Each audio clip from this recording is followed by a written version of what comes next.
Hello everyone, welcome to my channel Sayali simplifies. आज आपण शिकणार आहोत क्लाउड सर्व्हिस मॉडेल्स. तर 3 मेन क्लाउड सर्व्हिस मॉडेल्स आहेत, जसे की IaaS, PaaS, SaaS. म्हणजेच आसपास सास, infrastructure as a service, platform as a service and software as a service.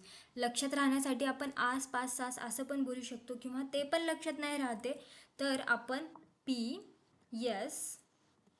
PSI म्हणजे platform as a service, software as a service आणि infrastructure as a service असंही आपण लक्षात ठेवू शकतो. तर हे काय आहे, software as a service, platform काय, इन्फ्रास्ट्रक्चर काय, ह्याची गरज का पडली? तर आता खूप अँड्रॉइड डेव्हलपमेंट, वेबसाईट डेव्हलपमेंट सगळं काय आहे. समजा तुमचं एखादं शोरूम आहे, कपड्याचं शोरूम आहे, डिझायनर कपड्याचं तुमचं एखादं शोरूम आहे. ती तुमच्या गावापुरती किंवा तुमच्या एरियापुरती किंवा सिटीमध्ये ती फेमस आहे. पण तुम्हाला काय करायचं आहे, तुम्हाला असं वाटतंय की माझे जे क्लोथ्स वगैरे आहेत, जे प्रोडक्ट तुमच्या शोरूममध्ये आहे, ते वर्ल्ड वाईड फेमस व्हावं, माझं शोरूम वर्ल्ड वाईड फेमस व्हावं. तर त्याच्यासाठी काय करावं लागेल? तर त्याच्यासाठी आपल्याला ऑब्वियसली एखादी वेबसाईट लागेल. तर वेबसाईटवर सगळे प्रोडक्ट्स युजर पाहू शकतील, त्याच्यानुसार त्याला ॲक्सेसही करू शकतील. तर जर वर्ल्ड वाईड आपल्याला ती वेबसाईट, ते शोरूम सगळं आपल्याला त्याची ओळख वगैरे करून द्यायची असेल, तर आपल्याला ती वेबसाईट लागेल.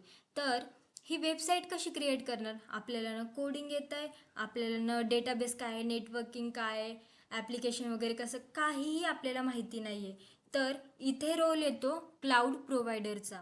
आपल्याला समजा काही येत नाही आहे, कशी बिल्ड करायची, डेटाबेस वगैरे सगळं, तर हे सगळं काम क्लाउड प्रोव्हायडर करतं सॉफ्टवेअर ॲज अ सर्व्हिसमध्ये. ते आपल्याला रेडीमेड ॲप्लिकेशन वगैरे सगळं प्रोव्हाइड करतं. तर प्लॅटफॉर्म ॲज अ सर्व्हिस म्हणजे काय? समजा तुम्हाला कोडिंग पण करता येते, तुम्हाला पायथनची कोडिंग असेल, जावाची कोडिंग असेल, तुम्हाला कोडिंग पण करता येते आणि तुमच्याकडे डेटाबेसही तुम्हाला हँडल सगळं मॅनेज करता येतं आहे. पण मग हे रन करण्यासाठी, कोड रन करण्यासाठी प्लॅटफॉर्म काय यूज करायचा? इंटरप्रिटर वगैरे सगळं आपल्याला लागेलच ना.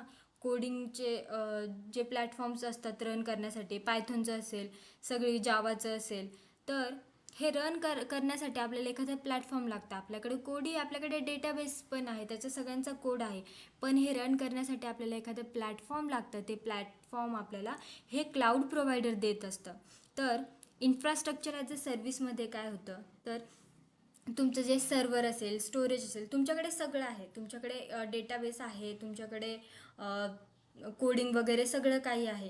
पण हे जे सर्व्हर वगैरे आहे, समजा स्टोरेज आहे, हे कुठून आणणार? तर हे आपल्याला इन्फ्रास्ट्रक्चर ॲज अ सर्व्हिस हे आपल्याला प्रोव्हाइड करतं. आपण हे एका डायग्रॅम थ्रू आपण हे चांगलं समजून घेऊया. एक डायग्रॅम आपण ती ओपन करूया. केलंय इथे क्लाउड सर्व्हिस पहिलं झालं, क्लाउड सर्व्हिस मॉडेल्स आलं. इमेजेसमध्ये आपण जाऊया, एखादी चांगली समजणारी डायग्रॅम आपण घेऊया. चला ठीक आहे, ही घेऊया.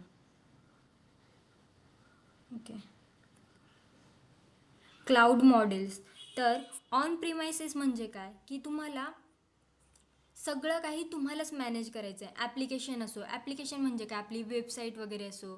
डेटा म्हणजे काय, सगळं तो डेटा म्हणजे जे इन्फॉर्मेशन वगैरे असेल. रन टाईम म्हणजे काय, तर आपला कोड कुठे रन होतो आहे. मिडलवेअर म्हणजे काय, तर मिडलवेअर म्हणजे हे एक ब्रिज आहे.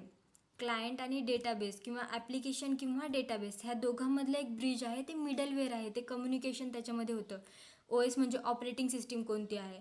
व्हर्च्युअलायझेशन म्हणजे काय, तर व्हर्च्युअलायझेशन म्हणजे एक तुमचा फिजिकल सर्व्हर झाला आणि आपण मल्टिपल व्हर्च्युअल मशीन्स क्रिएट करतो आहे. म्हणजे जसं VM1 झालं उबांटूचं, VM2 झालं म्हणजे व्हर्च्युअल मशीन 2 झालं लिनक्सचं, VM3 झालं लिनक्स, उबांटू, अजून बरेच काही काही. तर हे व्हर्च्युअलायझेशन आपण, म्हणजे व्हर्च्युअलायझेशन म्हणजे एवढंच लक्षात ठेवायचं की वन फिजिकल मशीनपासून आपण मल्टिपल व्हर्च्युअल मशीन्स क्रिएट करतो आहे. सर्व्हर्स झाले, स्टोरेज वगैरे झालं, नेटवर्किंग झालं, हे सगळं काय आहे ऑन प्रिमायसेसमध्ये आपल्या सगळ्याला, हे सगळं आपल्याला मॅनेज करायला लागायचं. इथं लिहिलं ना यू मॅनेज, जे ब्ल्यूमध्ये आहे ते आपण स्वतः मॅनेज करतो आहे.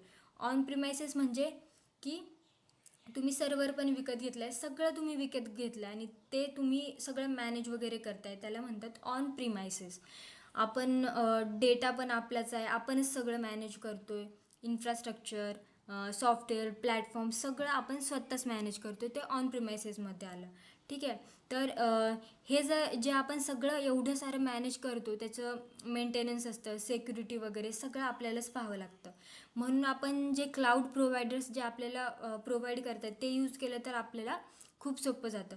जसं इन्फ्रास्ट्रक्चर ॲज अ सर्व्हिसमध्ये आहे. आता यू मॅनेज हे ब्ल्यू कलरमध्ये आहे. तर ॲप्लिकेशन आहे, data, run time, middleware, operating system. Application म्हणजे काय, तुमच्याकडे वेबसाईट वगैरे आहे, तुमचा डेटा आहे, रन टाईम तुमच्याकडे इंटरप्रिटर पण आहे, तुमचा कोड कशावर रन होणार ते पण तुमच्याकडे आहे, मिडलवेअर वगैरे पण आहे, ऑपरेटिंग सिस्टीम पण आहे. तर हे मॅनेज बाय सॉफ्ट लिहिलं येते. तर हे मॅनेज हे जे बाकी ग्रीन कलरमधले व्हर्च्युअलायझेशन झालं, सर्व्हर झालं, स्टोरेज झालं, नेटवर्किंग झालं, हे सगळं कोण मॅनेज करणार, हे सगळं मॅनेज करणार क्लाउड प्रोव्हायडर. तर इथे आहे, नेक्स्ट आहे प्लॅटफॉर्म ॲज अ सर्व्हिस. तर प्लॅटफॉर्म ॲज अ सर्व्हिसमध्ये काय झालं की तुम्हाला कोड लिहिता येतो आहे, तुमच्याकडे डेटा आहे, म्हणजे ॲप्लिकेशन आणि डेटा तुम्हाला मॅनेज करायचं आहे. तर बाकीचं काय आहे, रन टाईम झालं, middleware, operating system, virtualisation, server, storage, networking, हे सगळं तुम्हाला क्लाउड प्रोव्हायडर आपल्याला मॅनेज करून देणार. आपल्याकडे काय आहे, फक्त कोड आहे, तो सगळं आपल्याला त्याचं प्लॅटफॉर्म कशावर रन होणार, मिडलवेअर कोणता, ऑपरेटिंग सिस्टीम कोणता, त्याचं कम्युनिकेशन कसं होणार क्लायंट आणि डेटाबेस किंवा ॲप आणि डेटाबेसचं, सर्व्हर्स वगैरे कोणते, स्टोरेज, नेटवर्किंग. आणि ह्या क्लाउड प्रोव्हायडर जे आपल्याला सर्व्हिसेस देत आहे, ह्या सर्व्हिसेस आपण जेवढं आपण यूज करतो आहे तेवढंच त्यांना आपल्याला पे करायची गरज आहे, आपल्याला एक्स्ट्रा पे करायची गरज नाही आहे. आणि हे सगळं व्हर्च्युअली चालतं आहे. आता सॉफ्टवेअर ॲज अ सर्व्हिसमध्ये काय, सॉफ्टवेअर ॲज अ सर्व्हिसमध्ये सगळंच क्लाउड प्रोव्हायडर मॅनेज करतो आहे, आपल्याला काही मॅनेज करायची गरज नाही आहे. ॲप्लिकेशन झालं, डेटा झालं, आपला कोड कुठे रन होतो, समजा तुमची लँग्वेज असेल, जावा असेल, पायथन असेल, कोणती पण असेल, ते सगळं काय करतं, हे क्लाउड प्रोव्हायडर ते मॅनेज करून देतात आपल्याला. होप सो गाईज तुम्हाला हे क्लाउड मॉडेल्स समजलेच असतील. तर चला तर भेटूया पुढच्या व्हिडिओमध्ये. Till then do like, subscribe and follow for more videos. Thank you.